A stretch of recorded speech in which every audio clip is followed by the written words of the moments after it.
कहानी का पूरा आनंद लेने के लिए कहानी के पिछले सभी भागों को ज़रूर देखें। उसका लिंक मैं आप लोगों को डिस्क्रिप्शन बॉक्स में दे दूंगी और साथ में कमेंट बॉक्स में पिन भी कर दूंगी, तो आप वहां से भी जाकर देख सकते हैं।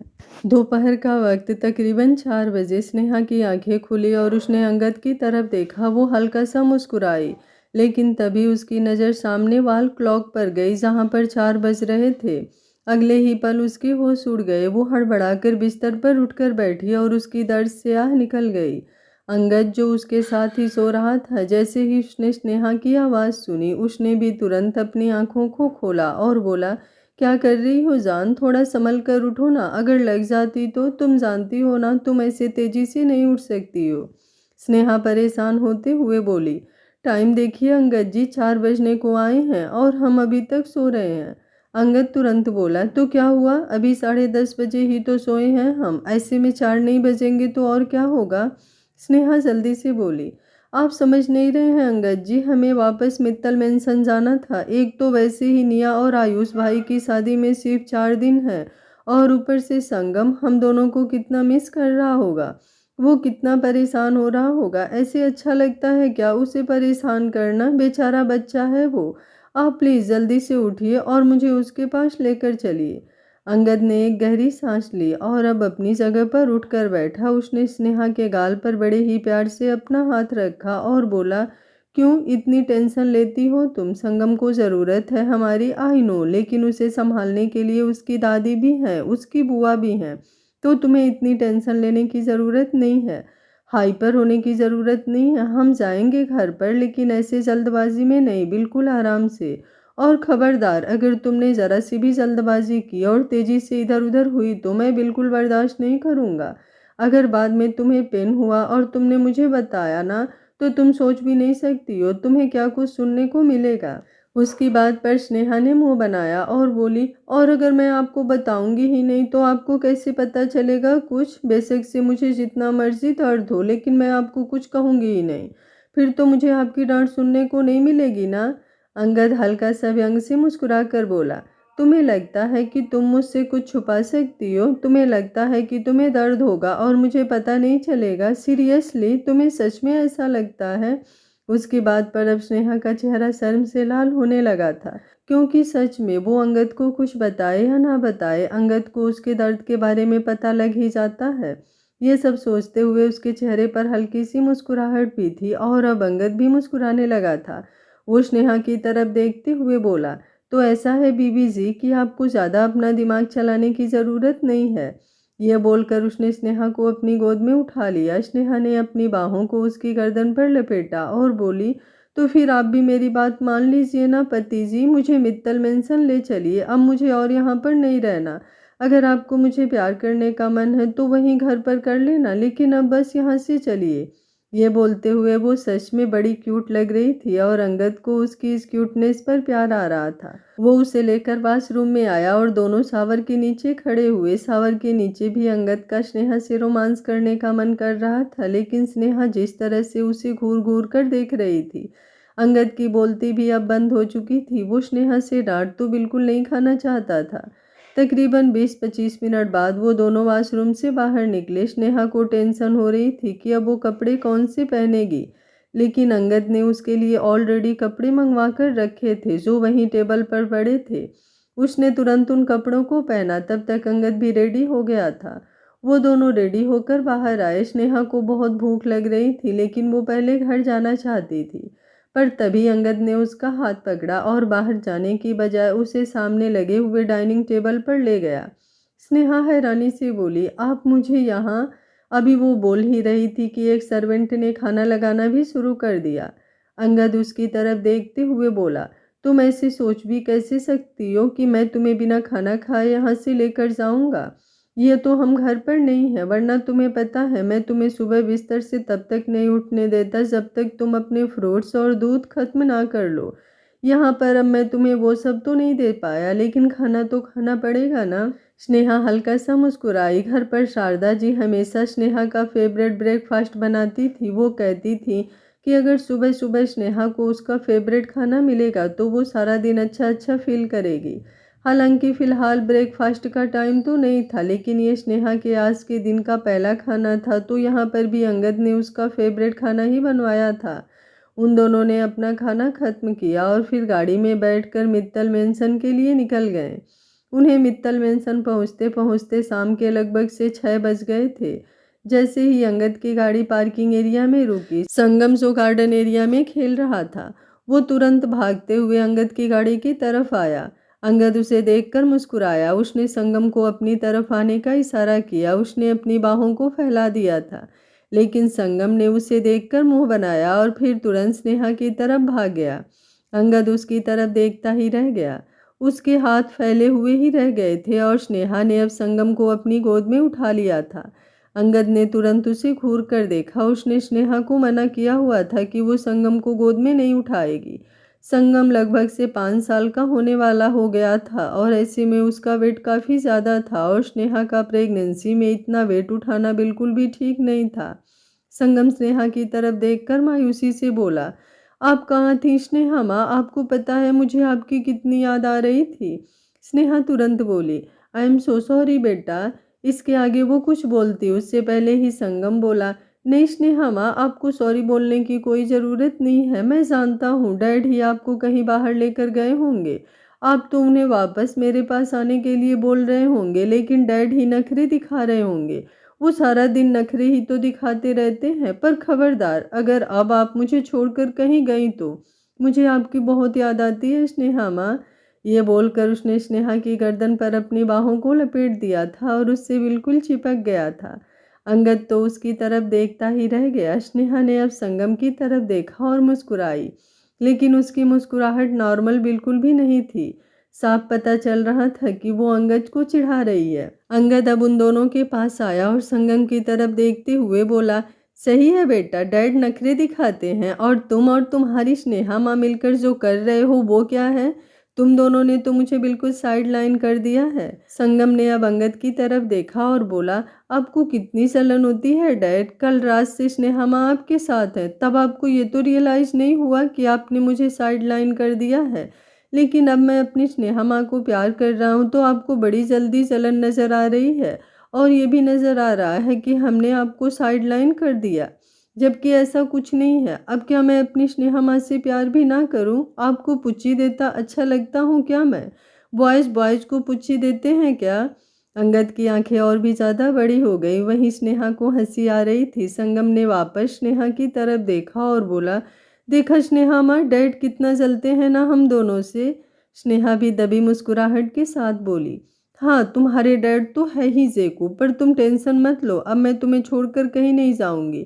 1 मिनट के लिए भी कहीं नहीं जाऊंगी। बेशक से फिर तुम्हारे डैड मुझे पायलों का लालच दे या फिर गले के हार का। वैसे मेरे पास गले में पहनने के लिए तो बहुत कुछ है, लेकिन वो सब तो तुम्हारी दादी माँ और नानी माँ ने दिया है ना। तुम्हारे डैड ने तो कुछ नहीं दिया। ये बोलते हुए वो तरह तरह के मुंह बना रही थी और अंगद बड़ी बड़ी आंखों से उसे देख रहा था। मतलब पायलों के बाद अब स्नेहा को उससे हार चाहिए था। संगम तुरंत उसके गाल पर अपना हाथ रखकर बोला, डोंट वरी स्नेहा माँ, जब मैं बहुत बड़ा हो जाऊंगा ना और फिर बिजनेस संभालने लगूंगा तो मैं आपको बहुत सारे हार लेकर दूंगा। फिर आपको डैड से कुछ मांगने की ज़रूरत नहीं पड़ेगी। अंगद उसे घूर कर देखते हुए बोला, ओ हेलो, बीबी है मेरी वो, तो तुम उसे हार क्यों लेकर दोगे? उसे जो लेकर देना है मैं ही लेकर दूंगा। जब तुम बड़े हो जाओगे तो तुम्हारी भी तो बीबी आएगी, तुम्हें जो लेकर देना है उसे लेकर देना। मेरी बीबी को मेरे लिए छोड़ दो। संगम तुरंत बोला, देखा देखा स्नेहा माँ, डैड एक बार फिर से जल रहे हैं। उफ, जलने की कितनी स्मेल आ रही है स्नेहा माँ। चलो ना अंदर चलो, यहाँ तो अब मैं खड़ा भी नहीं हो पा रहा हूँ। स्नेहा उसकी बात पर एक बार फिर से मुस्कुराने लगी थी। वहीं अंगद बड़बड़ाते हुए बोला, बोल तो ऐसे रहा है जैसे सच में खड़ा है, कब से तो मेरी बीबी की गोद में चढ़कर बैठा है। स्नेहा अब हंसते हुए संगम को अंदर की तरफ ले गई और अंगद भी मुंह बनाते हुए उनके पीछे पीछे चलने लगा। कुछ ही दूरी पर सुमित्रा जी खड़ी थी, जो ये सब कुछ देख रही थी। उनके चेहरे पर अब सार्कास्टिक स्माइल आई और बोली, कितनी हैप्पी फैमिली है ना, हर तरफ खुशियां ही खुशियां। लेकिन क्या हो अगर इन खुशियों को नज़र लग जाए और सब कुछ जलकर स्वाहा हो जाएगा? ऐसा भी ज़रूर होगा। Just wait and watch Angad Mittal, जैसे तुमने मेरे बच्चों की ज़िंदगी में आग लगा रखी है ना, तुम्हारी इन खुशियों से भरी दुनिया में मैंने आग ना लगाई तो मैं भी सुमित्रा मित्तल नहीं, बस थोड़ा सा इंतज़ार करो। ये बोलते हुए उनकी तिरछी मुस्कुराहट और भी ज़्यादा लंबी हो गई थी। सुबह का वक्त, मित्तल मेंशन। स्नेहा की आंखें खुली और बिस्तर पर वो उठकर बैठी। उसने अपनी बगल में सोए हुए संगम की तरफ देखा और फिर उसने अपनी दूसरी तरफ देखा जहाँ पर अंगद सोया हुआ था। कल रात डिनर के बाद संगम ने जिद की कि वो स्नेहा और अंगद के साथ सोएगा, तो स्नेहा उसे अपने रूम में ले आई थी। उसने तो संगम को अपने और अंगद के बीच में सुलाया था, लेकिन कब अंगद अपनी जगह से उठकर स्नेहा के बगल में आकर सो गया, स्नेहा को भी पता नहीं चला। शायद अंगद को उसके बिना नींद नहीं आ रही थी। वो अंगद की इस हरकत पर मुस्कुरा रही थी। उसने अंगद के गाल पर अपना हाथ रखा और फिर झुककर बड़े ही प्यार से उसके माथे पर अपने होठ रखकर बोली, गुड मॉर्निंग अंगद जी। अंगद ने तुरंत अपना हाथ उसके पेट पर रख दिया, लेकिन अपनी आंखें नहीं खोली। वो बस नींद में हल्का सा कसमसाया। स्नेहा ने अब संगम की तरफ देखा। वो उसके चेहरे पर भी झुकी और बड़े ही प्यार से बोली, गुड मॉर्निंग बच्चा। ये बोलकर उसने उसका भी माथा चूम लिया। उसने भी अपना हाथ स्नेहा के पेट पर रख दिया और बिना अपनी आंखें खोले ही अपना चेहरा तकिए के अंदर धंसा दिया। स्नेहा हंसते हुए बोली, जैसे बाप वैसे बेटा। ये बोलकर अब उसने उन दोनों का हाथ अपने पेट से हटाया और फिर बिस्तर से नीचे उतरी। उसने सामने वॉल क्लॉक की तरफ देखा जहाँ पर 7 बजने वाले थे। उसने टॉवेल लिया और सीधा वॉशरूम में चली गई। पहले वो वॉशरूम में ही कपड़े पहनती थी, लेकिन अब अंगद ने उसे मना किया हुआ था कि वो वॉशरूम में कपड़े नहीं पहनेगी, क्योंकि वहाँ पर पानी फैला होता है और उसे डर लगता था कि कहीं गलती से स्नेहा का पैर स्लिप ना हो जाए। अंगद हर एक छोटी छोटी चीज़ का ख्याल रखता था। तकरीबन 15-20 मिनट बाद स्नेहा मिरर के सामने खड़ी अपने चेहरे पर हल्का फुल्का मेकअप कर रही थी। मेकअप के बाद अब उसने अपने बालों को भी संवारा और फिर सीढ़ियाँ उतरते हुए नीचे की तरफ आ गई। आज संडे था तो आज संगम घर पर रहने वाला था। स्नेहा का बड़ा मन कर रहा था कि उसकी कल की शिकायत दूर करने के लिए आज वो उसका फेवरेट नाश्ता अपने हाथों से बनाए। जैसे ही वो नीचे आई उसकी नज़र शारदा जी पर गई। वो मुस्कुराते हुए बोली, गुड मॉर्निंग सासू माँ। शारदा जी ने भी मुस्कुराकर उसका जवाब दिया, लेकिन अगले ही पल उन्होंने अपना माथा पीट लिया। वो स्नेहा की तरफ देखकर मायूसी से बोली, मैं तुम्हारा दूध और ड्राई फ्रूट्स भिजवाना तो भूल ही गई। अगर अंगद को पता चला तो वो मुझे छोड़ेगा नहीं। स्नेहा हंसकर बोली, लेकिन उन्हें बताएगा कौन? आप उन्हें झूठ बोल दीजिएगा कि आपने मेरे लिए दूध और ड्राई फ्रूट्स भिजवा दिए थे। मैं भी बोल दूंगी कि मैंने रूम में ही दूध पी लिया था। तभी सुमित्रा जी वहां पर आई और हंसते हुए बोली, वैसे ये गलत बात है स्नेहा बेटा, तुम दूसरों को बोलती हो कि झूठ नहीं बोलना चाहिए और अब तुम अपने ही पति से झूठ बोल रही हो। स्नेहा हल्का सा मुस्कुराई और बोली, ये कोई झूठ थोड़ी ना हुआ चाची जी, और अगर झूठ बोलने से किसी का गुस्सा शांत होता है तो वो झूठ झूठ नहीं होता है ना सासू माँ। शारदा जी मुस्कुराई और बोली, लेकिन हमें झूठ बोलने की ज़रूरत ही नहीं पड़ेगी स्नेहा, तुम यहाँ बैठो, मैं अभी तुम्हारे लिए दूध और ड्राई फ्रूट्स लेकर आती हूँ। स्नेहा ने उनकी बात पर सिर हाँ में हिलाया और चेयर पर बैठ गई। अब वहाँ पर सिर्फ स्नेहा और सुमित्रा जी थी। सुमित्रा जी भी चेयर पर बैठी और फिर बड़ी गहरी सी आवाज़ में बोली, झूठ तो झूठ ही होता है स्नेहा। अब बेशक से किसी का गुस्सा शांत करने के लिए बोलना चाहिए या फिर कोई अपना गुस्सा किसी पर उतारने के लिए बोले।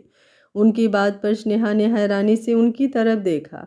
अगले ही पल सुमित्रा जी हंसी और बोली, मैं भी सुबह सुबह किन बातों को लेकर बैठ गई। अच्छा मुझे ये बताओ कि आज का तुम्हारा क्या प्लान है? मतलब तुम तो भाभी भी हो और ननद भी, तुम्हारी तो 2-2 जिम्मेदारियां हैं। आज तुम कौन सी जिम्मेदारी पूरी करोगी? स्नेहा मुस्कुराते हुए बोली, दोनों जिम्मेदारियां। सुमित्रा जी के चेहरे पर सवालिया एक्सप्रेशंस आ गए। स्नेहा एक बार फिर से मुस्कुराकर ही बोली, कल रात भाई का कॉल आया था कि वो चाहते हैं उनकी शादी की शॉपिंग मैं उनकी हेल्प करूं, और कल निया भी मुझसे बोल रही थी कि वो चाहती है मैं उसके साथ शॉपिंग पर चलूं। तो मैंने डिसाइड किया है कि मैं एक साथ उन दोनों के साथ ही शॉपिंग पर जाऊंगी। इधर से मैं और निया जाएंगे और उधर से भाई और आस्था को भी बुला लेंगे, तो सब लोग एक साथ ही शॉपिंग कर लेंगे। सुमित्रा जी थोड़े तंज भरे लहजे में बोली, वैसे चालाक तो बहुत हो तुम। स्नेहा एक बार फिर से हैरानी से उनकी तरफ देखने लगी। अगले ही पल सुमित्रा जी हंसी और बोली, पर आजकल के ज़माने में इतना चालाक होना तो बनता है, वरना रिश्ते छूट जाते हैं। अब जिम्मेदारियां ज़्यादा हैं तो दिमाग भी तो चलाना पड़ेगा ना, वरना कहीं ससुराल के चक्कर में मायके वाले ना रूठ जाएं और मायके वालों के चक्कर में ससुराल वाले ना रूठ जाएं। तभी शारदा जी किचन से आते हुए बोली, तुम फिक्र मत करो सुमित्रा, स्नेहा किसी को नाराज नहीं होने देगी। उसे बहुत अच्छी तरह से पता है कि उसे ससुराल और मायके वालों में बैलेंस कैसे करना है। वो रिश्ते निभाना बहुत अच्छी तरह से जानती है। यूं ही स्नेहा हम सबकी जान नहीं है। उनकी बात पर स्नेहा मुस्कुरा रही थी, लेकिन सुमित्रा जी के चेहरे पर जलन साफ नजर आ रही थी। पर जैसे ही स्नेहा ने उनकी तरफ देखा, उन्होंने तुरंत अपने चेहरे के एक्सप्रेशन चेंज कर लिए। वो अब मुस्कुराते हुए बोली, ये बात तो आपने बिल्कुल सही कही शारदा दीदी, स्नेहा सच में हम सब की जान है और अब तो उसके अंदर एक नन्ही जान पल रही है। हमें स्नेहा के साथ साथ उस नन्ही जान का भी ख्याल रखना है। इसलिए मैं तुम्हें पहले ही बता रही हूँ स्नेहा कि बेशक से तुम शॉपिंग पर जाओ, लेकिन अपना पूरा ख्याल रखना। आयुष और निया का क्या है, वो दोनों तो बच्चे हैं। अगर वो तुम्हें अपने साथ लेकर जा रहे हैं तो इतना तो मैं कन्फर्मेशन के साथ कह सकती हूँ कि उनका ध्यान तुम पर कम और अपनी शॉपिंग पर ज़्यादा होगा, लेकिन तुम अपना ख्याल रखना। तभी वहाँ पर अंगद की आवाज़ गूंजी, आपको स्नेहा की फिक्र करने की ज़रूरत नहीं है चाची जी। अंगद की आवाज़ सुनकर शारदा जी और स्नेहा दोनों सीढ़ियों की तरफ देखने लगी, जहां से अंगद अपनी शर्ट के बटन बंद करते हुए नीचे की तरफ आ रहा था। सुमित्रा जी के चेहरे पर भी गुस्सा झलकने लगा था। अंगद वहां पर आया और सुमित्रा जी की तरफ देखते हुए बोला, आपको इतनी टेंशन लेने की कोई ज़रूरत नहीं है, क्योंकि स्नेहा सिर्फ आयुष और निया के साथ शॉपिंग पर नहीं जा रही है, उसके साथ मैं भी जाने वाला हूँ। तो मेरे होते हुए किसी और को स्नेहा के बारे में सोचने की ज़रूरत ही नहीं। ये बोलते हुए अब वो बड़े ही प्यार से स्नेहा को देखने लगा था। सुमित्रा जी हंसी और बोली, ये तो और भी ज़्यादा अच्छी बात है, मैं भी तुम लोगों के साथ चलती, लेकिन फ़िलहाल मेरे घुटनों में दर्द हो रहा है तो मैं नहीं जा पाऊँगी। खैर आप ये बताइए शारदा दीदी, आज आपने ब्रेकफास्ट में क्या बनाया है? ब्रेकफास्ट का सुनकर स्नेहा के चेहरे पर परेशानी झलकने लगी थी। उसने सोचा था कि वो संगम के लिए उसका फेवरेट नाश्ता बनाएगी, लेकिन अब तो अंगद नीचे आ गया था, जिसके बाद स्नेहा का किचन में जाना पॉसिबल ही नहीं था। अंगद स्नेहा को घूरते हुए बोला, अगर रूम में दूध और ड्राई फ्रूट्स नहीं पहुंचे थे तो तुम मुझे उठा सकती थी या फिर फ़ोन करके भी मंगवा सकती थी ना स्नेहा। स्नेहा ने अपने हाथ में पकड़े हुए दूध के गिलास को कस लिया और बोली, फिर क्या हुआ अंगद जी, अगर मैं यूं ही नीचे आ गई तो अब ये दूध मैं ऊपर बैठकर पीती या फिर नीचे डाइनिंग टेबल पर आकर? जाना तो मेरे पेट में ही है ना। 5 मिनट पहले क्या 5 मिनट बाद क्या? अंगद थोड़ा सर्द लहजे में बोला, बात इस दूध की नहीं है, बात मेरी कही हुई बात की है। अगर मैंने तुम्हें स्पेशली कुछ कहा है तो उस बात का ख्याल रखो, क्योंकि मुझे बिल्कुल पसंद नहीं कोई मेरी बात को इग्नोर करे। मुझे किसी भी तरह की लापरवाही नहीं चलेगी। उसकी बात पर स्नेहा ने अब अपना सर हाँ में हिला दिया और फिर मुंह बनाते हुए अपना दूध फिनिश किया। अंगद भी उसे तिरछी नज़रों से देख रहा था।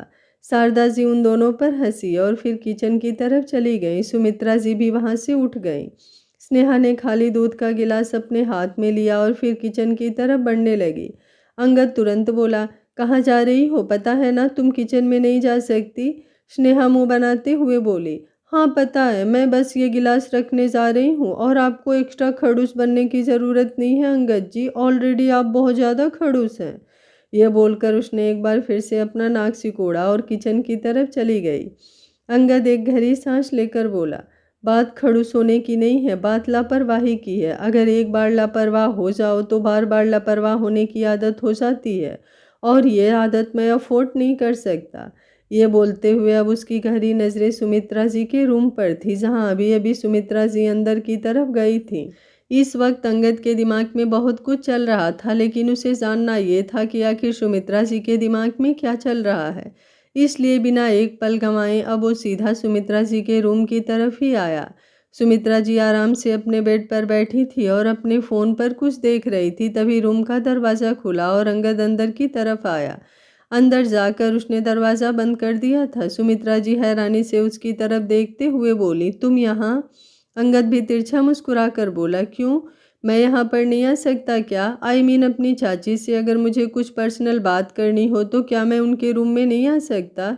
सुमित्रा जी मुस्कुराई और बोली, क्यों नहीं? ये बोलकर वो अपनी जगह से उठी और आगे बढ़ते हुए बोली, तुम जब चाहो यहाँ पर आ सकते हो, आखिर मैं चाची हूँ तुम्हारी, तुम भतीजे हो मेरे। ये बोलकर अब वो बिल्कुल अंगद के सामने खड़ी थी। अंगद ने एक नज़र उनकी तरफ देखा और फिर आगे की तरफ बढ़ गया। वो वहाँ जाकर सामने सोफे पर बैठा और अपने एक पैर पर अपना दूसरा पैर बड़ी ही अदा से रखते हुए बोला, क्या चल रहा है आपके दिमाग में? सुमित्रा जी व्यंग से हंसी और बोली, क्या बात, जिस अंगद मित्तल को हर किसी का दिमाग पढ़ना बहुत अच्छे से आता है, इस बार वो खुद सामने से मुझसे पूछ रहा है कि मेरे दिमाग में क्या चल रहा है। तुम पता नहीं लगा पा रहे हो क्या? अंगद ने कुछ नहीं कहा, बस हल्का सा व्यंग से मुस्कुराया।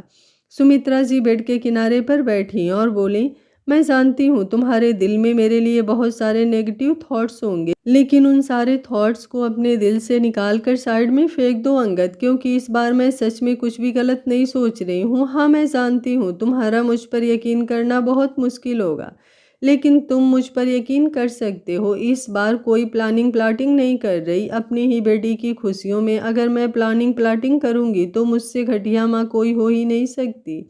मैं बेशक से तुम लोगों से इतना प्यार नहीं करती, लेकिन अपने बच्चों से मैं बहुत ज़्यादा प्यार करती हूँ, इसलिए तुम्हें फिक्र करने की ज़रूरत नहीं है। निया की शादी में मैं ऐसा वैसा कुछ नहीं करने वाली। अंगद तुरंत बोला, और स्नेहा को लेकर आपके दिमाग में क्या चल रहा है? सुमित्रा जी का मन तो कर रहा था कि वो तुरंत बोल दें कि उसकी तो मैं जान लेकर रहूंगी, लेकिन वो मुस्कुराई और बोली, स्नेहा के लिए भी मेरे दिल में कुछ बैर नहीं है। पहले वो मुझे पसंद नहीं थी, लेकिन अब वो मेरी बेटी की होने वाली ननद है, तो इसके नाते तो मुझे बेमन से ही सही लेकिन उसे पसंद करना ही पड़ेगा। झूठ बोलना नहीं आता मुझे, इसलिए तुम्हें सीधा सीधा ही बता रही हूँ कि हाँ, मुझे नहीं पसंद स्नेहा, लेकिन अब मैं कोशिश करूँगी कि उसे दिल से अपना सकूँ। बाकी अगर तुम्हें मुझ पर यकीन नहीं तो मैं क्या ही कर सकती हूँ। अंगद तिरछा मुस्कुराकर बोला, बात मेरे यकीन करने की नहीं है, बात यह है कि आप यकीन के लायक ही नहीं हैं। आपकी हरकतें ऐसी हैं कि आप पर यकीन किया ही नहीं जा सकता। पर अगर फिर भी आप कह रही हैं कि आपके दिमाग में कुछ नहीं चल रहा है तो इट्स ओके, मैं इस बात को मान लेता हूँ, लेकिन एक वार्निंग, आप मेरी कान खोलकर सुन लीजिए। अगर आपने निया या स्नेहा दोनों में से किसी की खुशियों में भी दाग लगाने की कोशिश की तो आपकी ज़िंदगी में ग्रहण ये अंगद मित्तल खुद लगाएगा। आखिरी बार आपको अच्छे से समझा रहा हूँ मैं, अगर समझ गई तो बेहतर, और अगर नहीं समझ में आया तो अंगद मित्तल अपने दुश्मनों से कैसे डील करता है ये आप बहुत अच्छी तरह से समझ जाएंगी। ये बोलकर अब अपनी जगह से वो उठा और रूम से बाहर की तरफ जाने लगा। सुमित्रा जी तुरंत बोली, वैसे मानना पड़ेगा तुम्हें अंगद, तनुश्री के जाने के बाद तुम्हें संगम को अपनाने में 6 महीने लग गए थे, लेकिन स्नेहा को तो तुमने 2 महीने में ही अपना लिया। मैं तो सोच रही थी कि तुम्हें कम से कम 1-1.5 साल लग जाएगा। आखिर अपने बेटे को अपनाने में 6 महीने लगे हैं तो दूसरी बीबी को अपनाने में इतना टाइम तो लगना ही चाहिए था, लेकिन तुम तो बड़े ही फास्ट निकले। उनकी बात सुनकर अंगद का चेहरा गुस्से से कांपने लगा था। उसने पलटकर सुमित्रा जी की तरफ देखा। सुमित्रा जी मुस्कुराई और बोली, लेकिन मैं तुम्हारे लिए बहुत खुश हूँ, और स्नेहा के लिए भी। बेचारी का पैर ठीक नहीं है तो उसका रिश्ता नहीं हो रहा था, और तुम्हारा भी दिल टूटा हुआ था। अब तुम दोनों मिलकर एक दूसरे की तकलीफ दूर करते हुए प्यार बांटोगे तो ये सब तो होना ही था। अंगद गुस्से से मुट्ठियां कसते हुए बोला, जुबान उतनी ही खोला कीजिए जितना सामने वाला बर्दाश्त कर ले, फिर बाद में आप ही मॉम को रो रो कर शिकायत करती हैं कि उनके बच्चे आपसे बदतमीजी करते हैं। हरकतें पहले आप अपनी खुद की संभालिए। 1 मिनट नहीं लगेगा मुझे आपकी इज्जत की धज्जियां उड़ाने में। सुमित्रा जी मुंह बनाते हुए बोली, अब मैंने ऐसा भी क्या कह दिया? मैं तो तुम्हारे और स्नेहा के प्यार की तारीफ ही कर रही हूँ कि कैसे तुम दोनों ने एक दूसरे की तकलीफ को दूर किया, एक दूसरे को अपनाया, और अब तुम कितना प्यार करते हो स्नेहा को। हाँ, वो बात अलग है कि अपनी पहली बीबी को तुमने ऐसे भुला दिया जैसे वो कुछ कभी थी ही नहीं, पर स्नेहा है ही इतनी खूबसूरत कि कोई भी उसका दीवाना हो जाए। अभी वो बोल ही रही थी कि अंगद गुस्से से मुट्ठियां कसते हुए उनकी तरफ बढ़ गया। जैसे ही अंगद उनके करीब आया, अगले ही पल उनके चेहरे पर तिरछी मुस्कुराहट आ गई, क्योंकि वो तो यही चाहती थी कि अंगद गुस्से में कुछ करे, कुछ ऐसा जिसका वो तमाशा बना सके कि उनके सुधरने के बाद, सब कुछ अपनाने के बाद भी अंगद किस तरह से उनके साथ बिहेव कर रहा है। और अब अंगद के इस वक्त जबड़े कसे हुए थे। उसका मन कर रहा था कि सुमित्रा जी का मुंह तोड़ दे, लेकिन जैसे ही उसकी नज़र उनकी तिरछी मुस्कुराहट पर गई, उसने तुरंत अपनी मुट्ठियां खोल दी। अगले ही पल वो मुस्कुराया और बोला, अब स्नेहा है ही इतनी प्यारी कि मैं क्या करूं चाची जी, मैं खुद को रोक नहीं पाया। सही कहा आपने कि वो बहुत ज़्यादा खूबसूरत भी है, इतनी खूबसूरत कि कोई भी उसका दीवाना हो जाए। लेकिन अब जिसे उसका दीवाना होना था वो तो हो चुका है, और किसी को उसकी खूबसूरती की तरफ नज़र उठाने की ज़रूरत वो दीवाना करने ही नहीं देगा। हाँ, स्नेहा में एक कमी है, लेकिन वो कमी उसका पैर नहीं बल्कि उसका मासूम दिल है, जो उसे किसी पर भी यकीन करने पर मजबूर कर देता है। उसे लोगों की साजिशें समझ में नहीं आती, लेकिन मैं हूं ना उसके पास, उसे हमेशा घटिया लोगों से बचा कर रखने के लिए। उसकी बात सुनते हुए सुमित्रा जी की आंखें बड़ी हो चुकी थी।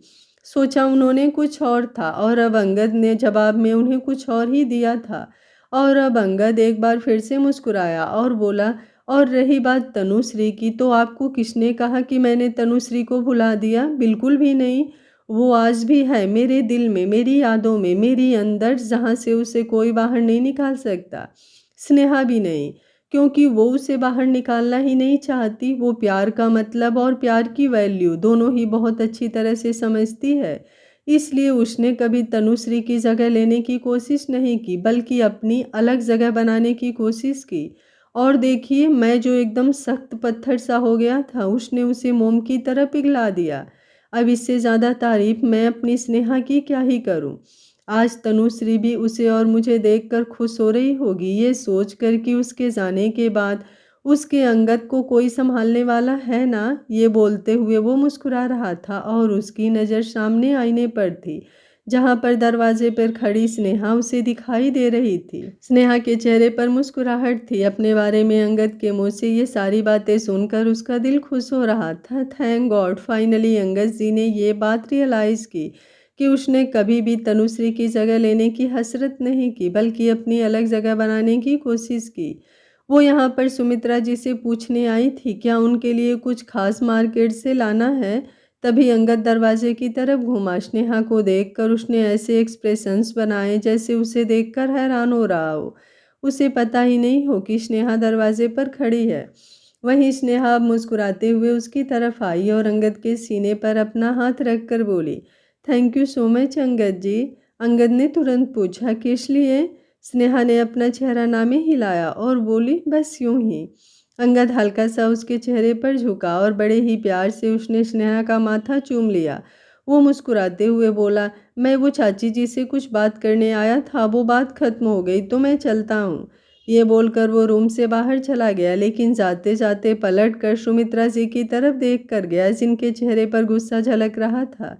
लेकिन अगले ही पल उन्होंने भी अपने एक्सप्रेशंस नॉर्मल कर लिए। अब सुमित्रा जी आगे की तरफ आईं और स्नेहा की तरफ देखते हुए बोली, क्या हुआ स्नेहा, तुम यहाँ पर, कोई काम था क्या? स्नेहा मुस्कुराई और बोली, हाँ चाची जी, वो मुझे आपसे पूछना था कि क्या आपके लिए मार्केट से कुछ खास लाना है। अगर आपको कोई चीज़ चाहिए तो आप मुझे बता दीजिए, मैं वीडियो कॉल पर आपकी चॉइस वगैरह पूछ लूँगी। आप खुद मार्केट नहीं जा रही हैं, ऐसे में मुझे आपके लिए बहुत बुरा लग रहा है। अगर आपका दर्द ठीक होता तो आप भी हमारे साथ चलती। सुमित्रा जी मुस्कुराई और बोली, कितना ख्याल रखती हो तुम सबका, लेकिन तुम टेंशन मत लो स्नेहा, मुझे कुछ खास नहीं चाहिए। मैं अपने कपड़े पसंद करने के लिए डिज़ाइनर को घर पर ही बुलवा लूँगी, और मेरी वाली डिज़ाइनर तो घर पर आ भी जाती है, तो मुझे कुछ प्रॉब्लम नहीं है। स्नेहा ने अपना सर हाँ में हिलाया और फिर उनके रूम से बाहर की तरफ चली गई। अब बाहर आकर उसकी नज़रें अंगद पर घूम रही थी, जो उसे सीढ़ियाँ चढ़ते हुए अपने रूम में जाता हुआ नजर आया, तो वो तुरंत उसके पीछे पीछे उसके रूम में आ गई। अंगद रूम में आकर संगम के बगल में लेटा हुआ था, वो उसे उठा रहा था, और अब स्नेहा भी वहाँ पर आई। लेकिन उसने अंगद के पास बैठकर उसे अपनी तरफ घुमाया और फिर प्यार भरी नज़रों से उसे देखने लगी। अंगद बिना खास एक्सप्रेशंस के बोला, क्या है? स्नेहा ने अगले ही पल उसके सीने पर अपना सिर रख दिया। अंगद जानता था कि वो ये सब कुछ क्यों कर रही है, लेकिन अभी भी वो अनजान बन रहा था और बोला, क्या है, कुछ ज़्यादा ही हरनी नहीं हो रही हो तुम आजकल? उसकी बात पर स्नेहा ने उसे बड़ी बड़ी आंखों से देखा। अंगद की बात सुनकर स्नेहा ने मुंह बनाते हुए उसकी तरफ देखा। वो कितने प्यार से उसके पास आई थी, उसके सीने से लगी थी। अंगद ने सुमित्रा जी से जो कुछ कहा वो सुनकर स्नेहा के दिल में सुकून उतर रहा था, लेकिन अब उसकी बातें सुनकर स्नेहा ने मुंह बनाया और बोली, ऐसा कुछ नहीं है जैसा आप सोच रहे हैं। वो तो मुझे आप पर प्यार आ रहा था, इसलिए मैं आपके पास आई। अब मैं जा रही हूँ। ये बोलकर वो जैसे ही वहां से जाने लगी, अंगद ने तुरंत उसका हाथ पकड़कर उसे रोक लिया और बोला, अच्छा, जाने से पहले कम से कम ये तो बता दो कि तुम्हें मुझ पर इतना प्यार क्यों आ रहा है। स्नेहा अब हल्का सा मुस्कुराई और बोली, क्योंकि आप मुझे समझने लगे हैं। अंगद ने सवालिया नज़रों से उसे देखा। स्नेहा अब एक बार फिर से उस पर झुकी और बोली, मैं कभी आपके और तनुश्री जी के बीच में नहीं आऊँगी। आप उनसे जितना प्यार करते हैं हमेशा करते रहिएगा, बस मेरे वाला मेरे लिए रखिएगा। अंगद जो पहले ही बहुत अच्छी तरह से जानता था कि स्नेहा क्यों ऐसे मुस्कुरा रही है, क्यों वो उस पर अपना प्यार लुटा रही है, क्यों आज उसे अंगद पर प्यार आ रहा है, उसकी बात सुनकर वो मुस्कुराया और बोला, अच्छा, तुमने मेरी और चाची जी की बातें सुनी थी। मुझे तो लगा था तुम काफ़ी मैच्योर हो, काफ़ी समझदार हो, लेकिन तुम तो मैनरलेस निकली। तुम्हें इतना भी नहीं पता क्या कि ऐसे किसी की बातें नहीं सुनते। स्नेहा मुँह बनाते हुए बोली, यूं ही किसी की बात नहीं सुनी है मैंने, अपने पति की बात सुनी है। और एक पत्नी का पति की हर एक चीज़ पर हक होता है, उसके दिल पर, दिमाग पर, उसके प्यार पर और उसकी बातों पर भी। अंगद अब स्नेहा को तिरछी नज़रों से देखते हुए बोला, कुछ ज़्यादा ही हाजिर जवाब होने लगी हो तुम आजकल। स्नेहा हंसकर बोली, आपके साथ रहने का नतीजा है, वरना मुझे तो बोलना भी नहीं आता था। मेरे पास तो जुबान ही नहीं थी। कितनी भोली भाली और मासूम सी थी मैं, लेकिन आपने मुझे थोड़ा तेज तर्रार बना दिया। अंगद हंसकर बोला, रहने दो, तुम और भोली भाली, बहुत अच्छी तरह से जानता हूँ मैं तुम्हें। आई बड़ी तुम भोली भाली। जब शादी करके इस घर में आई थी तब भी तुम बेहद चालाक थी, लेकिन प्रॉब्लम सिर्फ इतनी थी कि तुम्हारा दिमाग सिर्फ वॉशरूम में चलता था, वॉशरूम के बाहर नहीं। उसकी बातों का मतलब स्नेहा को बहुत अच्छी तरह से समझ में आ रहा था। स्टार्टिंग में जब संगम को लेकर उन दोनों के बीच नज़दीकियाँ हुई थी तो वो ज़्यादातर वॉशरूम में हुई थी। अब उसका चेहरा शर्म से लाल होने लगा था। अंगद ने उसे अपनी बाहों में कस लिया और बोला, अब मुझे भी तुम पर प्यार आ रहा है। उसकी बात पर स्नेहा की आंखें बड़ी हो गई। अंगद ऐसे सीधे सीधे ये बात कह देगा उसने सोचा भी नहीं था। वो तुरंत अपना चेहरा झुकाकर बोली, कैसी बात कर रहे हैं आप अंगद जी।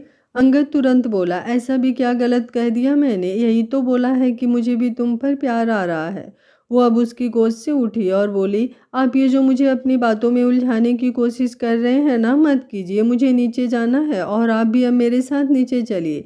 ब्रेकफास्ट का टाइम हो गया है, सब लोग इंतज़ार कर रहे होंगे, फिर उसके बाद हमें मार्केट भी चलना है। अंगद मुँह बनाते हुए बोला, बाकी सब कुछ ज़्यादा, लेकिन अपनी दवाइयाँ याद है या नहीं। स्नेहा मुस्कुराकर बोली, वो मुझे याद रखने की क्या ज़रूरत है, आप हैं ना उसके बारे में याद रखने के लिए। उसकी बात पर अब अंगद भी मुस्कुरा रहा था। वो दोनों सीढ़ियाँ उतरते हुए नीचे आए, जहाँ ऑलमोस्ट सब लोग अब डाइनिंग टेबल पर बैठ गए थे। अंगद और स्नेहा भी सबके साथ बैठे और फिर ब्रेकफास्ट करने लगे। ब्रेकफास्ट खत्म होने के कुछ देर बाद अंगद, स्नेहा और निया पिया शॉपिंग के लिए घर से निकल गए थे। कुछ ही देर में वो लोग मार्केट पहुंचे। अंगद स्नेहा को अच्छे से ख्याल रख रहा था। सुमित्रा जी के इरादे वो बहुत अच्छी तरह से जानता था, इसलिए वो किसी भी तरह का कोई रिस्क नहीं ले सकता था। घर पर तो स्नेहा के साथ सब होते हैं, तो शायद सुमित्रा जी चाहकर भी कुछ ना कर पाए, लेकिन अगर बाहर उन्होंने किसी से कुछ करवाने की कोशिश की तो ये सोच सोच कर अंगद का दिमाग घूम रहा था। स्नेहा और बाकी सब फिलहाल एक डिज़ाइनर हाउस में थे, जहाँ पर वो लोग निया के लिए लहंगा वगैरह देख रहे थे।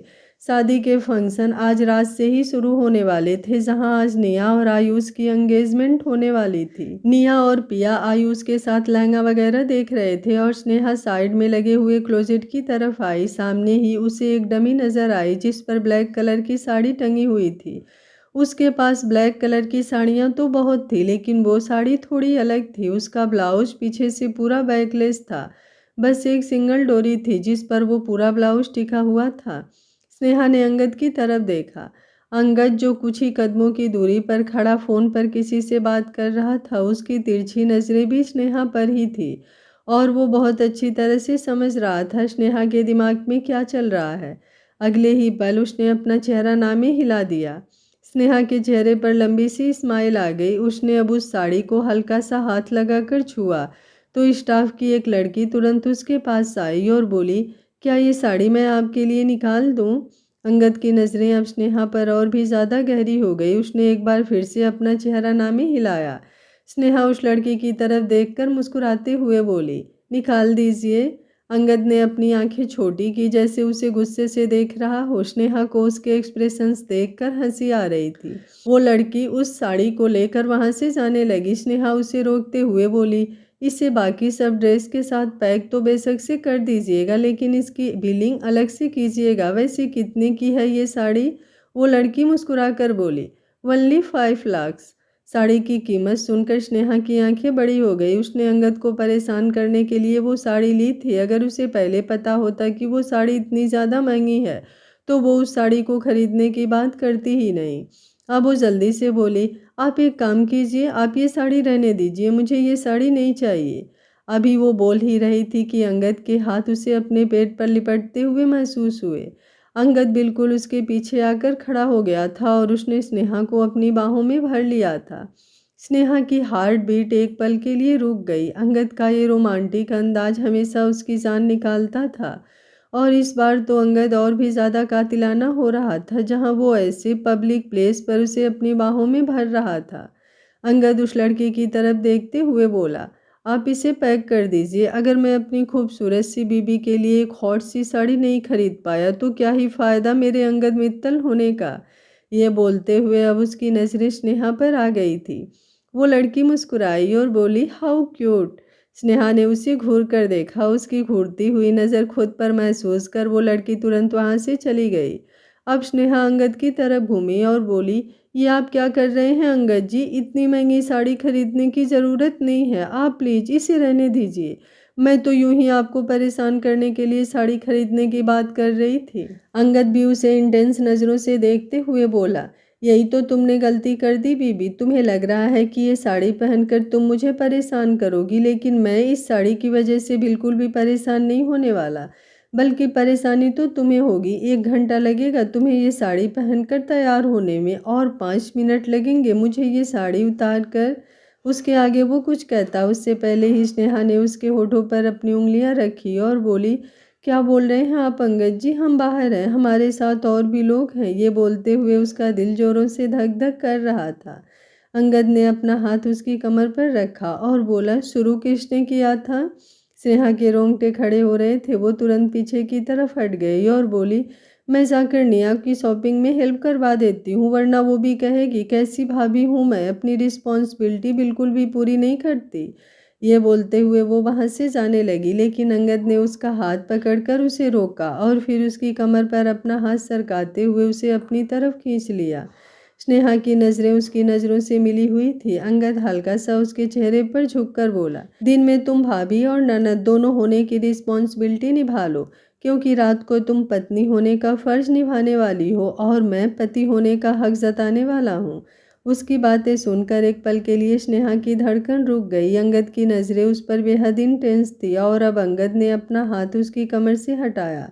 स्नेहा तुरंत वहां से निया और आयुष की तरफ भाग गई, लेकिन अभी भी वो पलटकर बीच बीच में अंगद को देख रही थी और अंगद के चेहरे पर लंबी सी स्माइल थी। शॉपिंग के बाद जैसे ही सब लोग फ्री हुए, निया स्नेहा की तरफ देखती हुई बोली, क्या बात है भाभी? मैंने तो सुना था कि प्रेगनेंसी में लेडीज को बहुत ज़्यादा क्रेविंग होती है, लेकिन आपको तो ऐसा वैसा कुछ नहीं होता।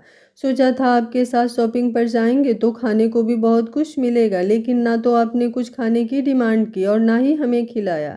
ये बोलते हुए उसकी नज़रों स्नेहा से ज़्यादा आयुष पर थी। अंगद उनके साथ ही खड़ा था, लेकिन उसकी नज़रें उसके फ़ोन पर थी। पर बेशक नज़रें फ़ोन पर थी, उसे सब समझ में आ रहा था। वो आयुष की तरफ देखते हुए बोला, तुम एक काम करो आयुष, नेहा को कुछ खिला दो और उसे घर ड्रॉप कर देना। उसकी बात पर आयुष भी हैरान था। अब वो निया की तरफ देख रहा था और उसे गुस्से से घूर रहा था। निया के चेहरे पर लंबी सी स्माइल थी। पिया जल्दी से बोली, क्या मैं भी इनके साथ जाऊं भाई? अंगद की आईब्रो ऊपर की तरफ उठ गई और अगले ही पल पिया ने अपनी आई विंक की। अंगद हैरान रह गया, लेकिन पिया का इशारा उसे अच्छे से समझ आ गया था। वो कुछ सोचते हुए बोला, ठीक है, तुम इन दोनों के साथ जा सकती हो। अब स्नेहा गुस्से से अंगद को घूर रही थी। निया और आयुष की शादी होने वाली थी, ऐसे में उन्हें ज़्यादा वक्त बिताना चाहिए था। उन दोनों को थोड़ा क्वालिटी टाइम स्पेंड करना चाहिए था, जिसमें किसी तीसरे का इंटरफेयर उन दोनों को डिस्टर्ब कर सकता था। लेकिन अंगद उन दोनों की छोड़कर अपने और स्नेहा के बारे में सोच रहा था। उसकी नज़रें खुद पर महसूस कर अंगद तुरंत बोला, चलें। स्नेहा पिया की तरफ देखते हुए बोली, वैसे तुम हमारे साथ भी आ सकती हो। पिया जल्दी से बोली, आप तो मेरी भाभी हैं, आपके साथ तो अब मुझे काफ़ी वक्त बिताना है, लेकिन दी तो बहुत जल्दी अपने ससुराल चली जाएंगी, तो क्यों ना मैं पहले थोड़ा वक्त उनके साथ बिता लूं। उसकी बात पर स्नेहा और भी हैरान हुई, लेकिन वो क्या ही कह सकती थी, इसलिए वो चुपचाप अंगद के साथ वहाँ से दूसरे तरफ चली गई। उनके जाने के बाद पिया आयुष और निया की तरफ देखते हुए बोली, अब आप लोग एंजॉय कीजिए और मैं चलती हूँ, लेकिन टाइम से घर पहुँच जाइएगा। ऑलरेडी 6 बजने को हैं। मॉम वैसे तो मान गई हैं, लेकिन कोई पता नहीं कब उनका हिटलर मोड ऑन हो जाए। उसकी बात पर आयुष जल्दी से बोला, ऐसे नहीं बोलते हैं पिया। पिया ने आयुष के गालों को खींचा और बोली, आप कितने प्यारे हैं जीजू। ये बोलकर वो हंसी और फिर वहाँ से चली गई। आयुष निया की तरफ देखते हुए बोला, तुम्हारी बहन भी तुम्हारी तरह खुरापाती ही है। निया हंसकर बोली, मेरी बहन जो है, लेकिन अब आप उसके बारे में छोड़िए और मुझे ये बताइए कि आप मुझे कहाँ लेकर जाने वाले हैं। मुझे सिर्फ कुछ अच्छा सा खाना नहीं है, बल्कि मुझे कुछ और भी चाहिए। आयुष ने अपनी आंखें छोटी कर उसकी तरफ देखा और बोला, शादी से पहले इस तरह की डिमांडें सही नहीं होती। निया उसके बिल्कुल करीब हुई और बोली, अब तक मैंने खुद को बहुत कंट्रोल में रखा है, लेकिन मैं अब खुद को बिल्कुल नहीं रोकने वाली। अब तो मैं वो सब करूँगी जो मैं करना चाहती हूँ। उसकी बात पर आयुष का चेहरा शर्म से लाल हो रहा था और निया उसे देखकर मुस्कुरा रही थी। वहीं दूसरी तरफ स्नेहा गाड़ी में बैठी अंकित की तरफ देखते हुए बोली, ये क्या बात होती है अंगद जी कि हम शादीशुदा होते हुए भी ऐसे अकेले आ गए, और वो लोग जिन्हें एक दूसरे के साथ टाइम स्पेंड करने की ज़रूरत है। अभी 2 दिन बाद उन दोनों की शादी है, उन्हें हम पिया के साथ छोड़ आएं। भला ऐसे वो दोनों करीब कैसे आएंगे। आपको तो बस अपना रोमांस दिखाई देता है, दूसरे बेशक से भाड़ में जाए। ये बोलते हुए उसने मुंह बनाया। अंगद उसके करीब आया और बोला, तुम और तुम्हारा भाई दोनों ही बड़े अनरोमांटिक से टाइप के हो, लेकिन मैं और मेरी बहनें थोड़ी अलग है। उसकी बात सुनकर स्नेहा हैरानी से उसकी तरफ देखने लगी। अंगद मुस्कुराया और बोला, ऐसे क्या देख रही हो। स्नेहा तुरंत बोली, कहना क्या चाहते हैं आप। अंगद अब उसके और करीब हुआ और बोला, जिसे जो करना है, जिनके करीब जाना है, वो खुद ब खुद चला जाएगा। तुम्हें किसी की टेंशन लेने की ज़रूरत नहीं। अगर तुम कुछ सोचना ही चाहती हो तो ये सोचो कि रात को वो साड़ी पहनकर तुम कैसी लगोगी। स्नेहा जल्दी से बोली, मैं नहीं पहनने वाली वो साड़ी। वो साड़ी मैंने किसी खास ओकेज़न के लिए ली है। आज ऐसा वैसा कुछ नहीं है जो मैं वो साड़ी पहनूं। अंगद बड़े ही इंटेंस वॉइस में बोला, लेकिन मुझे तो आज ही तुम्हें उस साड़ी में देखना है। अब बेशक से कोई ओकेज़न हो या ना हो, क्या फ़र्क पड़ता है। और खबरदार, अगर तुमने आज रात वो साड़ी नहीं पहनी तो फिर मत कहना कि बाकी के लोग तो रोमांस कर रहे हैं, लेकिन तुम्हारा पति पता नहीं क्यों तुमसे दूर दूर रहने लगा है। उसकी धमकी सुनकर स्नेहा उसकी तरफ देखती रह गई और अब अंगद ने उसकी गर्दन पर अपना हाथ रखते हुए उसके बालों को हल्का सा साइड किया और फिर बड़े ही प्यार से उसे चूम लिया। स्नेहा का दिल जोरों से धड़क उठा। वो तो अब कुछ बोल भी नहीं पा रही थी। आज का पार्ट आप लोगों को कैसा लगा, कमेंट बॉक्स में अपनी राय ज़रूर दीजिएगा। मुझे आप लोगों के कमेंट का इंतज़ार रहेगा। वीडियो पसंद आ रहा है तो वीडियो को एक लाइक किए बिना बिल्कुल मत जाइएगा। Thank you for watching. मिलते हैं कहानी के अगले भाग में। तब तक स्वस्थ रहिए, मस्त रहिए, अपना ख्याल रखते रहिए।